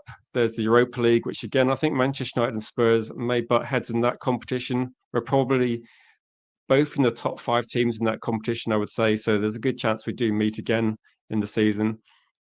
So I think realistically, Manchester United should be looking to improve in the league. They should be looking to slowly move up the league. And at the moment, there's a lot of teams separated by, 4, 5, 6 points. So realistically, I would say Manchester United should try and finish at least in the Europa League positions. So that's like 5th, 6th, 7th, and try and win either a domestic trophy. The Europa League would be fantastic. It's going to be difficult, but I think Manchester United should try and at least carry on where Erik ten Hag left off in terms of at least trying to win a competition each season. That's something that as fans, we want to see at least try and win competitions. Don't write anything off. Like, we don't want to be like an Arsenal. We don't want to get drift through, not winning, just focusing on the league. You can't just focus on one competition. You've got to try and pick up trophies where you can. And that's kind of my aim for the season. Regarding like Spurs this season, I think they fall into the category again of a lot of teams there were like Aston Villa, possibly Newcastle, maybe Manchester United as well, as teams that are a bit hit and miss. I've seen Spurs be fantastic, and you just completely destroyed Southampton. I mean, everybody does destroy Southampton, but still, it's a really good win. And the fact you finished them before halftime is pretty impressive. Also, you took Villa apart, but then there's been a few slips where Spurs have lost games where you kind of expect them to win. Maybe the Ipswich one was a bit of a surprise, but I think Spurs, they're doing things the right way in terms of, as a fan, you quite like seeing attacking football, and I can see what Ange's trying to do. A bit more solidity at the back, maybe a little bit more balance in midfield, and the Chelsea game was just one of individual errors, really, which was a bit disappointing because I was quite hoping that Chelsea wouldn't get much out of that game. So I think overall, it's a tough season for Ange. I think the Carabao Cup, the Europa League, there's competitions where Spurs could be looking to try and get a trophy and end that trophy drought. So I think Spurs fans are right to be cautiously optimistic. But again, it's one of these seasons where there's a lot to play for, but a few bad results and you could find yourself mid-table. A few good results, you could be pushing for top 4. It's a really difficult one to call for Spurs season. Thanks to Rich for his comments there. We've had some great guests on actually in recent podcasts, so thank you so much for that. Josh, let's come to you. It's interesting what Rich says there. That, when you look at Erik ten Hag's time at Manchester United, they still won trophies. Some of these clubs, they don't seem to be doing well in seasons, but they still seem to pick up trophies, which probably makes it a little bit more frustrating for Spurs fans. Absolutely. This is a thing that Man United do. It's in their DNA. I think that's the difference between the two clubs is Manchester United is a winning club. Even in their tough years, they've still won a Europa League. They've won, FA Cups. This is, and they won the Carabao Cup as well. So this is what happens at Manchester United. And this is why I think it's so important that Spurs win this game and win this competition, because that hopefully is the springboard for us becoming a club that even when we're not playing at our best, we still pick up trophies. That's what the game's all about. That's why we all pay our season tickets or pay to go and watch, the club. That's why we clear our schedules and make sure that when Tottenham is on, we'll have no sleep. Nothing else is as important, and it's all in that hope that we can win something. So they're going to be a very, very tough team to play tomorrow. Very unpredictable. I think they're going to make life quite difficult with that sort of back 5, back 3, whatever you want to call it. And it's down to Spurs to find a way to win the game. I don't suspect that they're going to just sit back. Man United, I don't think that's Ruben Amorim's style. And that might suit us. But if they do, then then we might have a far more difficult evening ahead of us. But look, I still maintain I think we can and should win the game tomorrow. It's just down to the players to deliver on the night. Josh, if you'd like to give us two predicted lineups, your predicted lineup, the one that you would like to see Ange Postecoglou put out, and the actual team you believe that Ange Postecoglou will put out against Manchester United. You know what? You asked me to think about this before, and to be honest, there's not really a lineup I would like to see because we kind of don't really have much choice at the minute.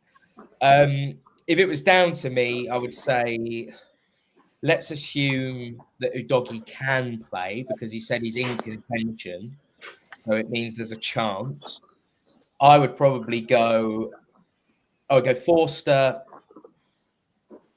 Spence, drag us in, Gray, Udogie, Sarr, Maddison, Kulusevski, Johnson, Solanke, Son. That's what I would go with.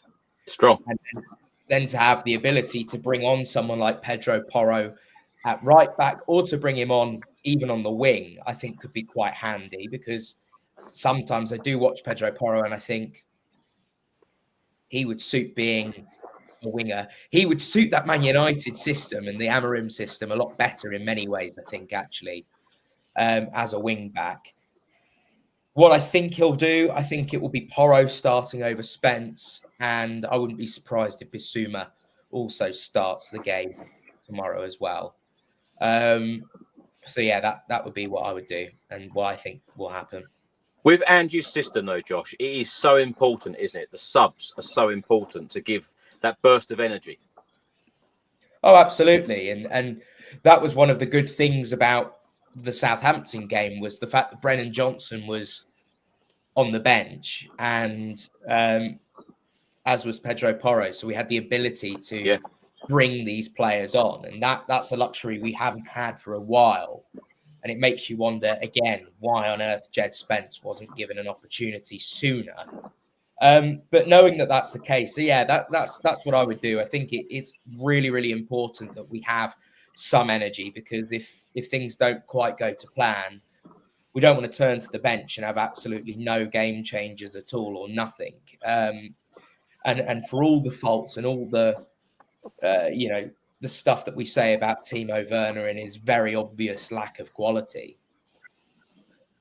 we have also seen him come off the bench and make an impact at times. And that can't be dismissed. As terrible a footballer as I think he is, there are times when he has come off the bench and made an impact. And in fact, in our last Carabao Cup game against Manchester City, he had a massive impact scoring. So, look, that's what I reckon will probably happen tomorrow. I'd imagine Bissouma probably gets back into the team. But yeah, I don't think we can afford to go anything but full strength. You guys think about your score predictions. We're going to play a last clip from Sal from Stretford Post, giving his predicted lineup for Manchester United. My predicted lineup, I would say Man United will go with Malacia as a left back. In my opinion, I think the centre-backs will be the three. Of course, there'll be Licha Martinez, De Ligt, and Lenny Yoro will be in that centre-back partnership. On the right wing-back will be Mazraoui, I think. It could be Dalot, but I think he'll go Mazraoui. Actually, I'm going to change it. I'm going to say Dalot. He's going to play Dalot, isn't he? He's going to play Dalot as the right wing-back. In midfield, it'll be Casemiro and Mainu for this game. On the left, on the striking, attacking midfield positions, it will be Fernandes, in my opinion, and it probably will be Ahmad. Up front will be Xerxes. Xerxes will play, and Rasmus Højlund will miss out on this game today. Or tomorrow, should I say, of course, guys. Tomorrow, goodness me. So my prediction for the game, I'm going with Manchester United winning the game by 2-1. That's my prediction. I hope you don't mind me saying so, but I think Man United have got this tomorrow. I don't want to sound too giddy. Touch wood. I think we've got this tomorrow. Take it easy, guys. I'm Sal Warner of Stretford Post, guys. So you can follow me on Stretford Post all over the internet. On YouTube, Stretford Post. Instagram, Stretford Post. Twitter, Stretford Post, of course, guys. So don't forget to follow. Don't forget to subscribe. Thank you very much. Interestingly, the two Manchester United fans that we've had on as guests this evening have both gone for Manchester United wins. Craig, before you give me your score prediction for this game, which Manchester United players worry you? Well, I think we're going to absolutely piss it tomorrow because he's obviously not playing a goalkeeper. So, you know, that's brilliant. I think that goes without saying, Craig. It's just he didn't mention it. I just thought it was bizarre. Obviously going with 10. Who worries me? Is it Diallo, the lad you was talking about earlier? I don't really know many Man U players now. I used to, you know, when they were in the 90s, you could almost name the whole squad, couldn't you? They would seem to be on the telly all the time. Everybody knew them. Højlund doesn't really. I think he's a reasonable player, but I wouldn't say he scares me. I don't think there's anybody in that team that I'm really concerned about. Not like in the old days. I'm really not scared of any player in that team. I actually thought Garnacho was one of their better players. Obviously, the creative one is Fernandes.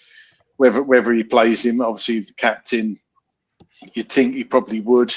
Obviously, got a history with him as well. But it's just there's nothing in that team really that we should be concerned about. I'm not, you know, that thought of. I remember the days when Man U used to come to Tottenham, or certainly when we went to Old Trafford, you knew kind of what the outcome was going to be. I just think we got a genuine chance in this game. Doesn't really bother me. Manchester United, I put them on the par. They're a good side, obviously, but I put them on the same sort of par as the sides that are scrapping around for the Europa League place. It's probably like us in many ways, you know. So certainly nothing to be scared of. Definitely at home. Craig, score prediction. I'm going to go 2-2 and Tottenham to win on penalties. Do you know, I was going to say exactly the same thing. It's so weird how we are always very similar in our predictions. Yeah. I don't want that, by the way. I don't want that at all. No. But, yeah. No. I feel like it's down to the crowd. I think if the crowd can really get behind the Spurs boys on Thursday night, you know, it could be a glorious night. And I love the fact that the first leg and the second leg of the semi-finals are so far apart because, like Josh said earlier, you know, it's a chance for us to get players back, you know, build that squad up again and be strong. And you never know. Melvin, let's get your, you know, feel free to give us predicted lineup if you don't agree with Josh's and give us your score prediction. No, I actually agree with Josh. I think on every single player. I don't think he will start Spence. I think as much as I think I'd like to see Spence again, I just don't think. I think he rested Porro for a reason. You know, I'd love to see Spence play Liverpool. I wouldn't mind that. Just throw him in the deep end to see what he's going to do. But I play Pedro Porro, and I think that's the lineup he will go with. He'll go strong. We'll have some options off the bench. And prediction-wise, I think we're going to win 3-2. I think we're going to be end-to-end. I think we'll concede. I don't see us keeping a clean sheet. I think it'll be very difficult. I'd love for us to keep a clean sheet. I think we'll score goals. They will score goals. I think we'll both attack. We'll both try to go for the win, and I think we'll edge it because I think we're more settled squad and we have a good attacking output and we're scoring goals. And Josh, finally with you, score prediction. I think 2-1 for Spurs tomorrow. I think it's going to be eerily similar to the Manchester City game. I think we're going to start quick and then possibly be biting our nails by the end of the game, just hoping to hold on. That's how I kind of see it going. But it could honestly be anything. It's interesting, isn't it? Us four Spurs fans have all gone for a Spurs win. The two Manchester United guys have gone for a Manchester United win. So we've all backed our clubs. Let's hope it's a great game on Thursday. Now, before we do go, Josh is going to give us a very comprehensive update of the January transfer window, players that we're interested in, players that we could possibly sign throughout January, and players that could possibly leave. Josh, I'm going to hand it over to you. Well, where do we start? Spurs have been linked in the last month alone with well over 25 players. Ange Postecoglou saying in his press conference just today that he wouldn't have time for anything else if he was going to have a look at all of those players. So we know that a lot of it will just be nonsense at this sort of time of year, approaching a window. There's a lot of talk from agents trying to push through moves for players. I'm going to be very careful when talking about some of these players. I'm going to firstly go through players that we have been rumoured to be linked with, and a little bit of background on some of those, including whether I would take them or not. And then I'll talk about some of the players that we do have that may leave the club or their futures might be in question, as well as players I think we should be targeting. But let's start with goalkeepers. Now, of course, Fraser Forster has been stepping in for the injured Vicario, doing a pretty good job, but I think it's widely accepted that Spurs are looking for a goalkeeper or are in the market or at least open to a goalkeeper. So there's been three main names linked with the club, one being James Trafford from Burnley, 22 years old. He's got pretty good stats when it comes to shot stopping. He's young, he's English, he kind of fits those bills. And I think he would personally be good in terms of providing competition for Vicario. I think probably the natural progression next season would be Forster becoming third choice. I don't think we're going to get a goalkeeper in this January, and I think the club will probably also monitor the progress of Josh Keeley, who has been doing a fantastic job at Leyton Orient as well. But that's one that's been linked, as well as Anthony Patterson, the Sunderland goalkeeper. Again, he's pretty highly rated. He's slightly older, 24 years old, but Sunderland fans seem to be pretty happy with him. He's another one that would fit the bill in terms of being English. I think this is a sort of recurring theme a little bit. But I must say, the times I've seen him, he looks pretty good. But then again, the Premier League is a different beast. And then a bit of a left field goalkeeper that's been only recently linked with us is John Victor, the 28-year-old Botafogo goalkeeper. He's been described as a man mountain, 6'5", and he played a massive role in Botafogo's Serie A success in Brazil, as well as winning the Copa Libertadores as well, which is no mean feat. So there's some. He's certainly a winner, if anything else. Not quite broken into the Brazil team yet, but with Alisson and Ederson, I think that's going to be pretty difficult. Then in terms of defenders, one man that's been linked with us recently, Omar Alderete, the Paraguayan international at Getafe. So it's believed he's got a just over 13 million pound release clause. He's a centre-back that can also play left-back.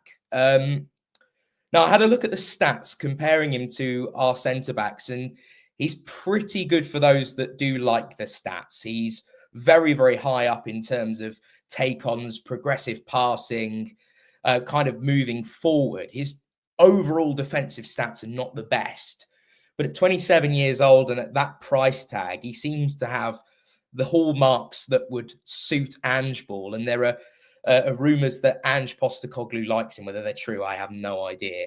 He's a player, I must admit, I've never heard of until I saw these links. So God knows how he would do if he did come to the club.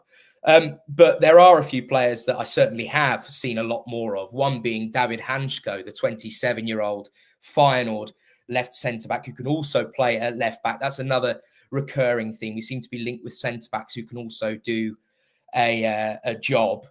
Now, he's a bit of a goal threat. He scored several goals already over the last few years, including that the equaliser against Manchester City in the Champions League. Again, versatile, good on the ball, has a bit of experience. He won the league under Arne Slot. It was fantastic for him in that Feyenoord side.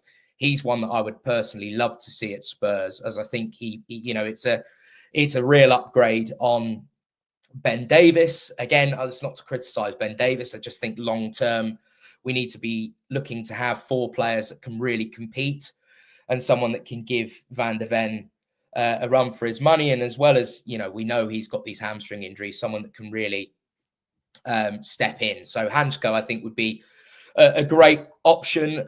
He's been talked about around about £35 million, which wouldn't be out of Spurs' price range. I suppose for a player like Hanchko, who is playing in the Champions League, I think where we are in Europe, whether we're in the Champions League or not, might define whether we can get a player like that. He's also been linked with other clubs like Liverpool for obvious reasons. Another one, Ilya Zabani, the 22-year-old Bournemouth centre-back, Ukraine international. Now, for those that like the stats, they don't read particularly well, but I think he's the perfect example of why you watch the game with your eyes and not with stats. Every time I've seen him, I'm very impressed. He seems to be sort of ever improving, really comfortable on the ball. Of course, with Andoni Iraola at Bournemouth, he's used to playing out from the back, which is good to see, and great for Ange Ball. And he's pretty dominant in the air as well. I think that's something we really have lacked, is that centre-back that really can command. I think Dragusin certainly has given us a little bit more, but I think that's something that we can say is perhaps a criticism of all of our centre-backs, is they're not quite as dominant in the air as we'd like to see. Zabani certainly is. So he's one to watch, I think. Again, with all of these Premier League players that we're linked with, price tag is always going to be slightly difficult. There's always, we know what it's like buying from a Premier League club, whereas you might find an alternative for cheaper, like Alderete.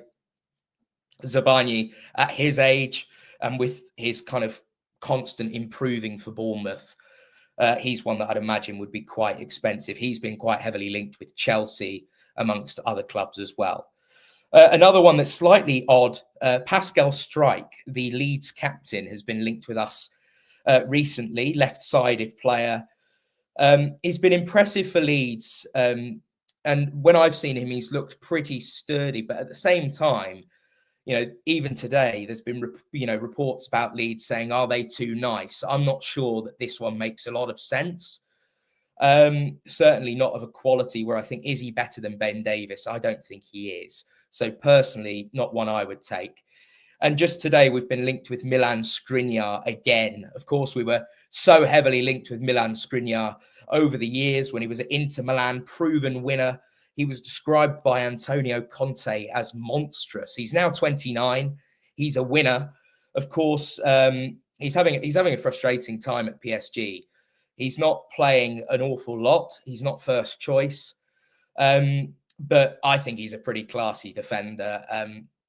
Both myself and my dad follow Inter very closely. My dad grew up watching Inter all the time in Italy. So always kept an eye on them. And he was an amazing part of that Inter title winning side under Conte. And there's been talk about £15 million price tag. I think in so many ways he would make sense. But he doesn't perhaps fit that bill in terms of being that diverse left-sided centre-back. But what he does bring is a wealth of experience, a big personality, and a lot of quality. And at £15 million, if the price tag is to be believed, I think that's a no-brainer. But competition with some Turkish clubs, I think Galatasaray are quite interested in him.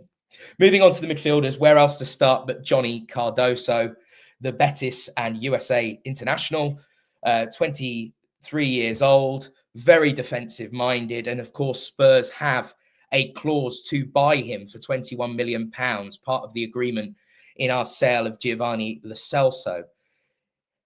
Everyone that I know that watches La Liga, I don't really watch an awful lot of La Liga, says that he's a particularly impressive player. And he's one to watch. Really, really dominant in the air, on the ball. He's not really a progressive passer. Certainly more fits the bill of that out-and-out six.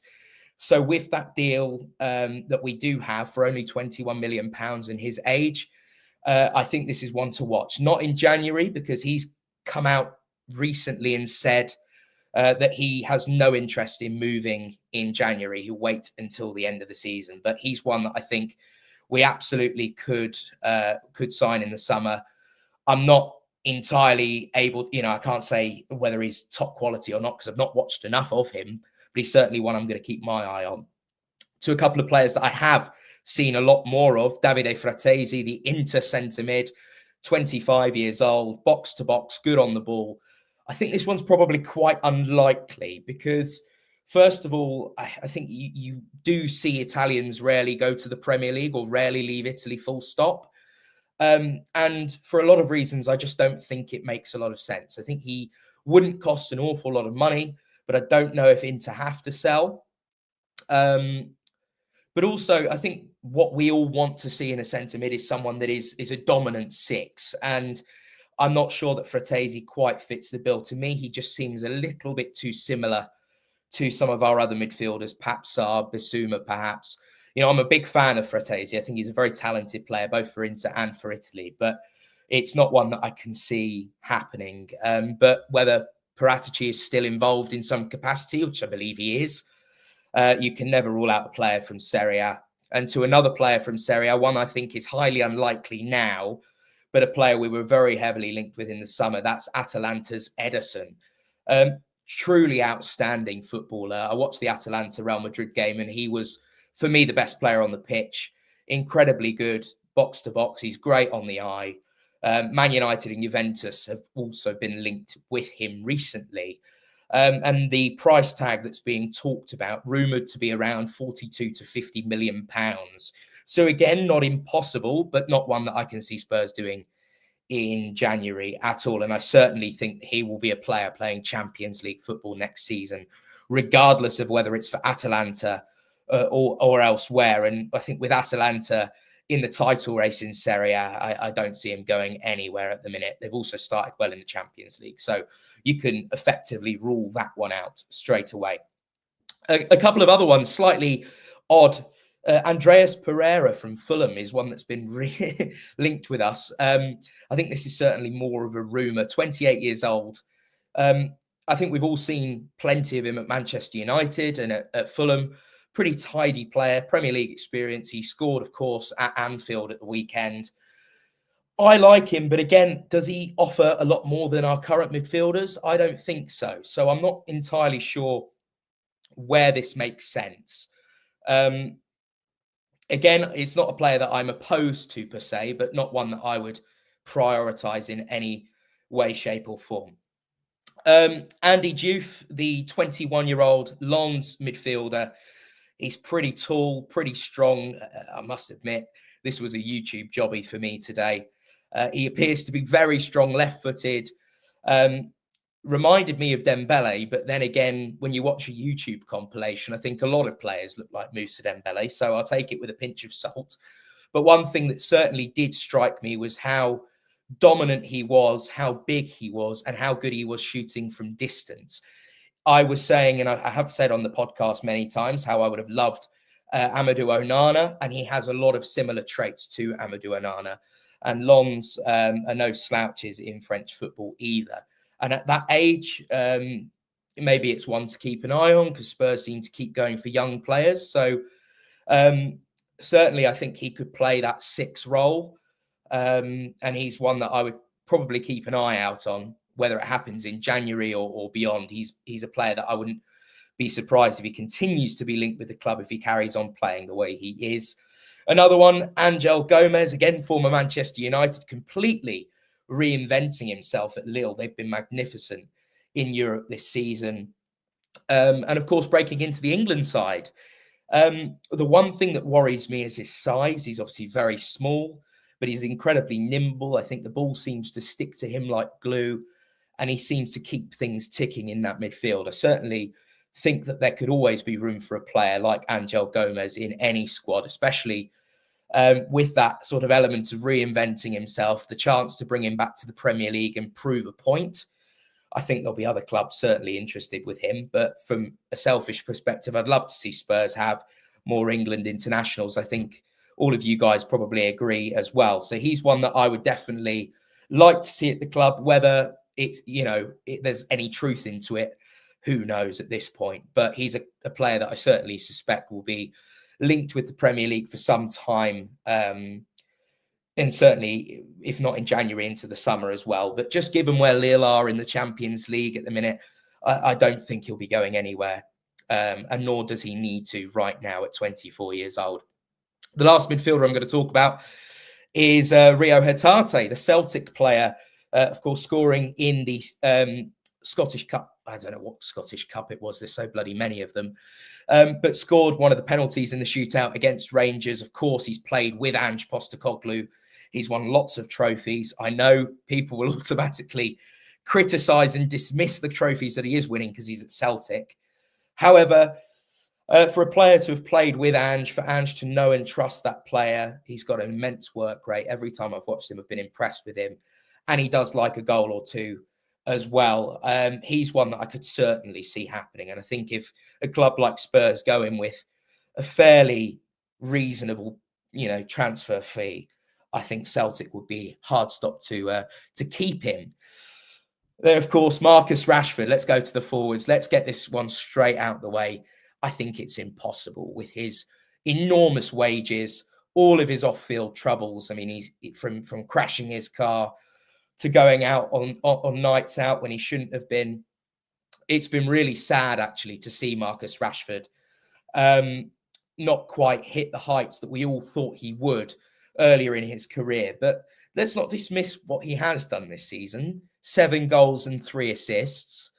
He's only 27 years old, but I think where he does fit the bill in many ways, just those wages, I don't think I can see that happening. And also, Manchester United, are they really going to sell to Spurs? I don't think so.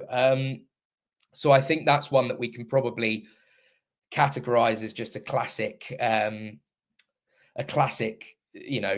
rumor that we get linked with these types of players, every so often when the form is bad.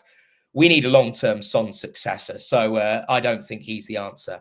Now, someone who I think could be the answer is Omar Marmoush, the Frankfurt forward. 18 goals and 12 assists in just 23 appearances this season. He is seen very much as the Prince of Egypt to Mo Salah's king, very much the heir to the throne in Egyptian football. And he is, from what I've seen of him at least, incredibly talented, 2-footed, quick, great finisher, incredibly versatile. I think we could definitely play him off the left as well. Will he cost a lot? Probably, because of the form he's in. And I think actually probably the biggest task of getting a player like Omar Marmoush would actually be the fact that there is so much competition for a player like that may well drive the transfer fee up. I'm sure there'll be the likes of Bayern Munich, Dortmund, Liverpool, other clubs interested. Arsenal, I think, have also been linked with him. He's playing Europa League football for Frankfurt, and he's just a magnificent player on the eye. So one that I definitely think could thrive in the Premier League, and one that I would love to see at the club. Matheus Cunha from Wolves, of course, Prem proven, 8 goals, 3 assists, just 25 years old, same as Marmoush. Absolutely electric at times, but also other times not so much. I think it's quite hard to judge him this season with how bad Wolves have been. But one thing you can say about Wolves is he has been the standout for them. Of course, in a bit of trouble recently for misconduct after the Ipswich game. The only thing I would say on Matheus Cunha, don't think it's possible in January, nor would I expect Wolves in a relegation battle to sell him. I think regardless of whether they stay up or not, he will not be a Wolves player next season. I just think that it's one of those players that I can't see the price tag being anything less than that of similar to Richarlison, around the sort of £60 million mark. You just see how these transfers go. Is he the answer to replace Son? Potentially. He's been good off that left. Are there players I would prefer to him? Probably. But again, if Cunha comes to the club, he's not one that I would be disappointed with at all. And the last one that keeps getting linked with Spurs window after window, it's been relentless. I think it's been the same for about 3 years now, is Jonathan David, also at Lille. 17 goals, 4 assists this season, including 6 goals and 3 assists in the Champions League, including the qualifiers. I think it's 4 goals in the Champions League proper. I mean, he's rapid. He keeps improving year on year. He looks set to improve his goals tally on last season and could be available for free in the summer. So with that being in mind, that's one that maybe could happen in January, because a lot of clubs will want to try and get ahead and try and agree either a pre-contract or just get him, and Lille might want to cash in. But I think in the form that he's in, I think Lille would possibly take the hit. Jonathan David, again, Is he better than Dom Solanke? Well, it's pretty hard to tell. He's not played in the Premier League before, but I certainly think they're a similar level. I think they would challenge one another, and he is a different type of striker, absolutely rapid. So I certainly think that would give us a bit of diversity, a bit of options in the forward line. So Jonathan David is one that just keeps getting linked. Will he be the Leandro Damião of recent times? Potentially. We'll have to wait and see. But with 17 goals already this season, I certainly don't think that Spurs will be top of the list in terms of his preference to move. I'm sure he might see himself going somewhere slightly higher than Spurs, but he continues to be linked nonetheless. In terms of Spurs players, Richarlison, rumoured interest from Fluminense. I think their president came out recently and said that they're interested. Saudi interest remains. There seems to be just constant rumours about Saudi Arabian interest with him. I just wonder if Turkey might become a player in all of this, because Turkey seem to be doing a lot more in the transfer window. I think it's going to really depend on what happens with his injury. I don't think the club would have discussions with him about his future until he's fit. It seems a bit odd that they would do that. And I think also Spurs, to be honest, need to get him fit and firing before the end of the season if they're going to recoup any sort of fee for him. Because at the minute, it's not looking good. So it's one of those that hopefully he gets fit. I think all of us would like to see the end of Richarlison at Spurs just because of the constant injuries. But I think that's one that is more likely to happen in the summer. Hopefully he can get back and fit. He can play a big role until the end of the season, and then we can get some sort of good fee for him. I think it's highly unlikely that he's going to move in January, especially when he's not fit. Another one to look at is Tyrese Hall. Hardly featured. He hardly been in the squads, in fact, for Spurs, even though he was one of those real shining lights of the under-23s last year, and everyone sort of thought that he would get a chance this year. I think that's one that would probably get a loan move away. And actually, I see a Rangers fan commenting just now, maybe somewhere like that would be a perfect loan move for a player like Tyrese Hall. I'd love to see him get some minutes away. Timo Werner, we all want to see the back of him. I think that's fair to say. But what I've been reading and everything that I'm seeing is that Leipzig will have the final say over his future. They have to agree to a deal to terminate his loan early, which, given how poorly he's been playing, it just seems frankly impossible. To me, I guess Ange's public criticism of him, it just felt like one last rallying cry to get something out of him. I think we can all see that there is something in him, but he just does not seem to be able to get it out of him. I mean, everyone wanted Timo Werner when he was banging them in for Leipzig the first time around. But I just don't know what has gone wrong sort of mentally for him to be kind of in this position. So again, as frustrating as it is, I think we're going to be stuck with him until the end of the season. I would be shocked if Spurs do buy him permanently or loan him again after this season. And another player I think to watch out for is Yves Bissouma. I don't think again we're gonna get many players out, but Yves Bissouma is one that I think a lot of people are growing frustrated with. I think that Ange's reaction to his woeful tackle against Chelsea kind of summed it up. And when I watch Yves Bissouma, I kind of think, what do you actually offer us as a football club? And he doesn't offer a great amount. Okay, he's quite good at shooting from the edge of the box, but it's discipline. I mean, he was just suspended then from the Chelsea game after the Chelsea game for Southampton. He is a player that increasingly seems to be a liability, and I think he's one that we certainly should be cashing in on when we can. And then, of course, finally, Sergio Reguilon, no future at the club. That's very obvious. We're not going to extend his contract. He's not going to want to extend. He'll be a free agent in the summer. If we don't agree a deal for him now, I think Spurs' preference would probably be to try and take a hit and accept a little bit of money for him in January. If not, we'll lose him on a free. He's one that I would say with 99% certainty leaves in the summer. And just finally, a word on Ashley Phillips. Now, with all of the sort of defensive troubles that we've had and the injuries, it's been asked the question of, will we go and bring him back to the club?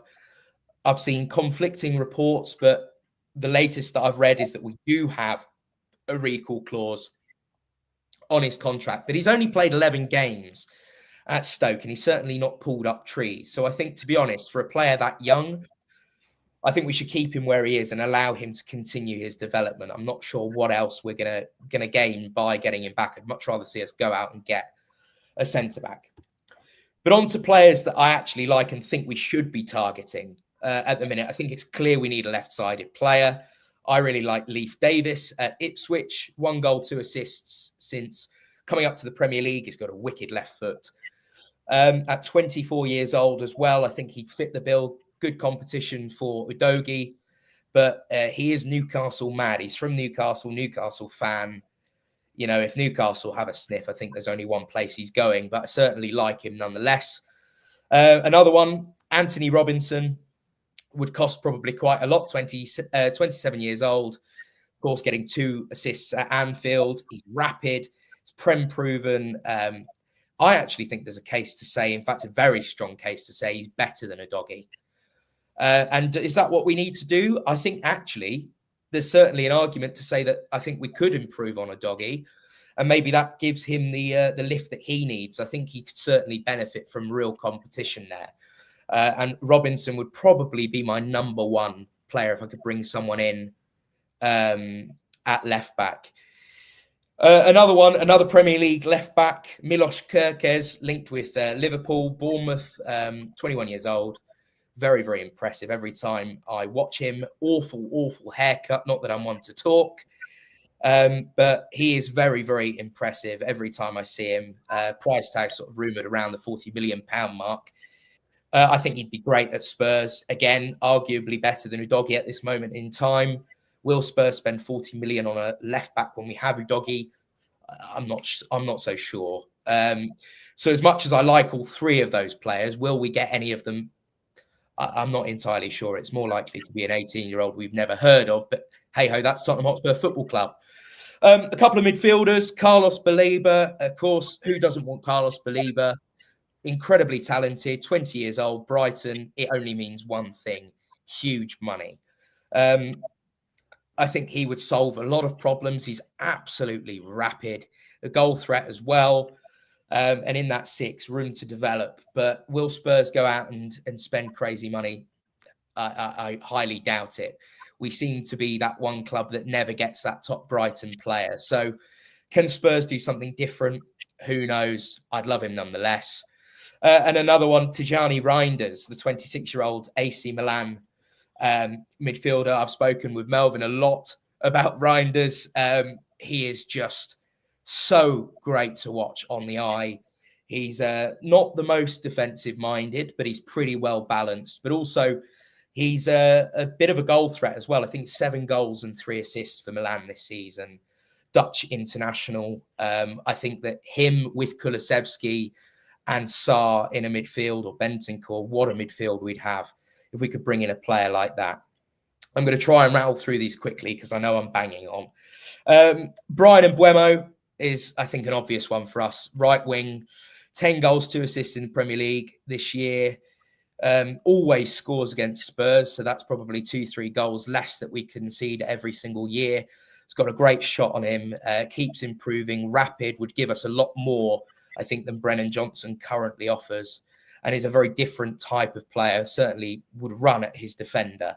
Again, price tag, he'd probably be, I'd imagine, around £50 million, but I'd absolutely love him at Spurs. I think he's just that right amount of age where he's ready for a step up, and I think Spurs would be a great option for him. Of course, Liverpool also linked with him, with all of the sort of speculation around Mo Salah.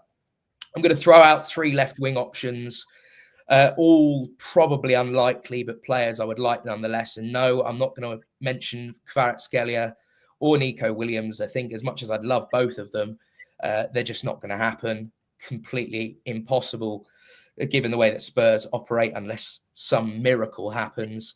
But actually, Jamie Gittins, 20-year-old at Dortmund, ex-City Academy, 9 goals, 4 assists, English, really, really impressive at Dortmund, seems to be getting better and better. long-term successor to Son is what I think we need, and he certainly would give you that. Anthony Gordon at Newcastle, I think he would be far out of our price range, but again, I'd love to see us have more English players. And I think he would offer a lot in terms of his pace and his Premier League experience. Again, that's only something that I could see happening if Newcastle are forced to sell for financial reasons. The other one I just want to throw out there, not really linked with him at all, but Mikel Oyarzabal, the 27-year-old Real Sociedad winger, of course, the man that broke English hearts in the Euros final. He's already played 41 times, scoring 13 goals for Spain, 6 goals and 2 assists for him this season. Clearly a winner, lots of experience playing in Europe's top competitions. Just bringing in someone with that bit of caliber, I think we would massively benefit from. And just finally, I'm going to throw in a striker shout, Liam Delap. Absolutely bullied us when we played Ipswich. Young, 21, big presence, good on the ball, and gives us something slightly different to Solanke in terms of the way that he attacks defenders. It's slightly different. Again, fits the quota. Probably wouldn't cost a huge amount of money, but someone that I think could definitely compete with Dom Solanke. Now, of course, just to summarise, I think Spurs do need proven starters. We need players to actually improve on our starting 11, not just provide competition.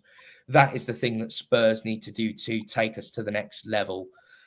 Will we do it? Well, we've got Daniel Levy as chairman, so you never know. But hopefully we will have an active January. As I say, I'd imagine 2 players probably come in. Will we get any of the players that I've mentioned? Probably not, because it's Spurs. But here's to hoping anyway. But either way, that's the roundup. Josh, thank you so much. I said comprehensive. Wow, what an update! What a array of players that you've mentioned there. We've all got one question each for you. In terms of numbers, Ange Postecoglou will obviously want to strengthen his squad in the January window. Realistically, Josh, we know how difficult January can be. How many players do you think we will bring in? How many players do you think Ange Postecoglou will want in this window? I think there'll probably be an element of not wanting to spoil the apple cart, certainly at this moment of time. And I'm sure that, like anything, bringing good players in can unsettle certain players. But actually, I think that's what we need at this moment in time. We desperately need leaders. We need people who know how to play progressive football. So, some of the players I've mentioned, certainly the Bournemouth lads and Hatate, know how to play that type of football. And I think that's massively important. We need players who can hit the ground running. But also, I think really we need players who are going to give, for want of a better term, a kick up the arse to some of the players in this squad who haven't been pulling their weight.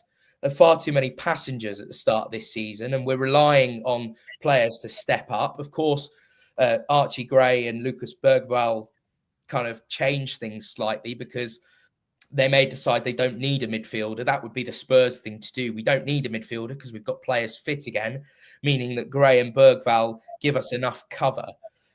I still think Spurs are going to want to bring in 1 or 2 players, do similar to what we did in January last year. Of course, everyone, I think, was taken by surprise with how quickly we acted. And I would like to see us act quickly again. But to really put a number on it, we're just guessing at this point, because with Spurs, you simply don't know. Josh, the last 2 January transfer windows, we bought, famously Kulusevski, Bentancur, Dragozin, who are impactful signings. Do you think Postecoglou will have a list, and if we cannot get these targets, he will say, "I'll just play the players we have and bin it off for the summer"? Well, I think the thing with Spurs, and this is the cycle we have to break out of, we've got one of 2 problems. One, this reluctance to end or break our wage structure, which is always going to hold us back because you immediately rule out the top tier of players. But also, I think there's an element of we do need impactful players. I think you're right. And I would expect us to do sort of similar to last year. But I think Hatate is one that I I really do like, and I think a lot of fans here are talking about this as well now in the comments, you know, liking the idea of someone that can come in and make an immediate impact. I think he will have a list of players, but the thing that we have to get out of the habit of doing is getting third, fourth choice all the bloody time. We need to be a club that has our targets in mind and goes and gets them. And I think we're starting to do that. But we need to continue to do that, especially in January. I don't want to hear the excuses of, oh, it's tough to get players. We've got more than enough money to strengthen this squad in January. But whether we do it or not, you know, it remains to be seen. We all know the excuses that the club will come out with if we don't. But just with where we're at, competing on all four fronts still, we desperately need reinforcements. We cannot allow what has happened to us in the first half of the season to repeat itself, and for Ange Postecoglou to be talking about having to rely on the 18-year-olds to step up because we cannot play anyone else. Yeah, thanks for the update, Josh. Really, really good and comprehensive. Of all those names you said, and there were many, the one that interests me the most actually was Omar Mamouche. I've heard him mentioned before. I've seen him, you know, just clips on YouTube, the old thing. But I mean, how likely do you think they're going to go for somebody like that? I mean, his numbers are very, very good, and from what I know of him, he would fit the system. Is it just paper talk, do you think? Is that one more likely than not, if you can even say that? Well, there's been loads of reports about Spurs sending scouts to watch him, not just this season, but last season as well. I think the big thing with Omar Mamouche is the secret is out there now. He is a player like Victor Gyökeres last season. Now everybody knows who they are, and everyone sees the quality and wants a piece of it. One of my best mates is Egyptian, and is Egypt mad, and the stuff he comes out with and says about Omar Mamouche, you know, when he's that excited, and I don't think Egypt fans have a huge amount to be excited about all the time, that says something. I think, of course, there's that kind of natural feeling that we have that players that play in the Bundesliga should, in theory, suit the Premier League a little bit better than players perhaps from La Liga or other places. Because it's a more physical league. Look, he's got all the qualities that Spurs need. He's quick. He's two-footed. In many ways, he reminds me of Son. He's been playing more of a striker role this year, but I certainly think he could do a job out on the left as well. The issue is the competition. As I say, the secret's out there. And when you're producing the numbers like that, you know, 18 goals and 12 assists in just 23 appearances in the Bundesliga and Europa League. I mean, that's just absolutely outrageous numbers. He's already won Player of the Month in the Bundesliga this year. So certainly, whereas Spurs had an interest previously and may still have an interest, we're now going to be competing against probably some of the biggest clubs in Europe who are looking for that top player that can take them to the next level. And certainly I look at a club like Arsenal with all the complaints that they've had about Martinelli. Of course, Gabriel Jesus somehow scoring a hat-trick tonight. Seems impossible that would happen, but there we are. Still, you're feeling that they need an attacking player. I just think that there are other clubs that may have just as much of a need as us. And the only way you're going to get a player like that is by going out there early, offering whatever wage practically that they want. And seriously, first of all, no messing around on the transfer fee. They name the price, you pay the price, and you offer wages that the player can't refuse. Because clearly what is on offer at Spurs is the opportunity to be Son's successor and spend, you know, the next 5-10 years at the club as that, you know, star man. But Son is still the captain. He's still there at the club. He's still vitally important. So you can't offer that to a player right now. So I just wonder if that might put a player like Mamouche off. He might want to go and be a nailed-on starter straight away. And if he feels he can do that at the Champions League club, then I think he'll probably opt for that instead. But one to watch for sure. I don't think it's entirely unrealistic. It's not in the sort of Gyökeres realm. Josh, thanks so much for that very comprehensive transfer update. We've got to have you on again very soon to do exactly the same thing, because, of course, the transfer window now opens in less than 2 weeks' time. So it is coming round pretty quickly. Of course, we've got a number of games coming up before that, though. Josh, thank you so much for your time this evening. You've been absolutely great. Where can people find you on social media, and what you're up to at the moment?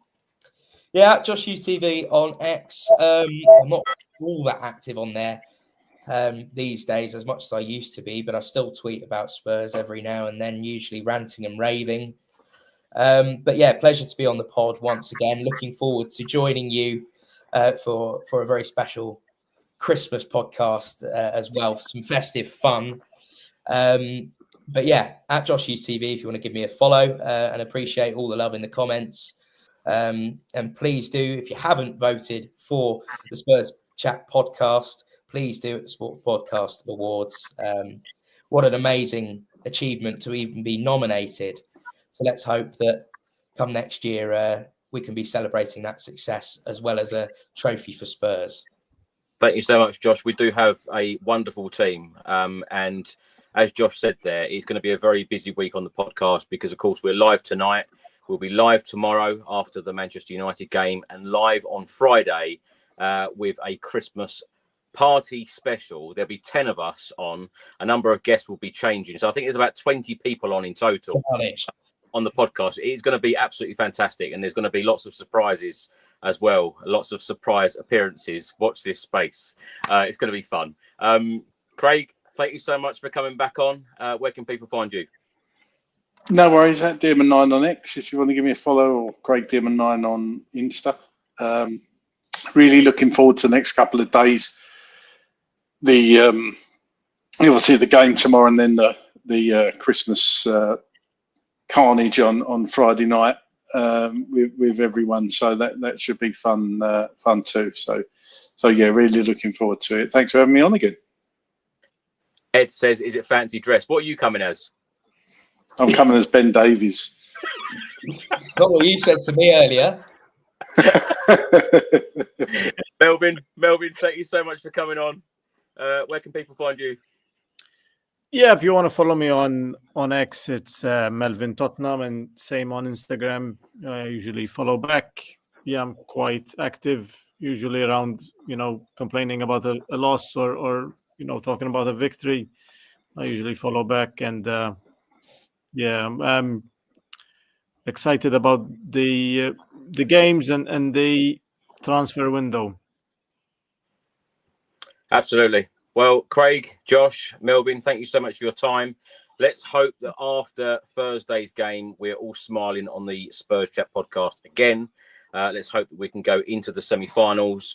Now, let me just tell you and confirm that Arsenal are through to the semi-finals. As Josh said, Jesus scoring a hat-trick against Palace at the Emirates.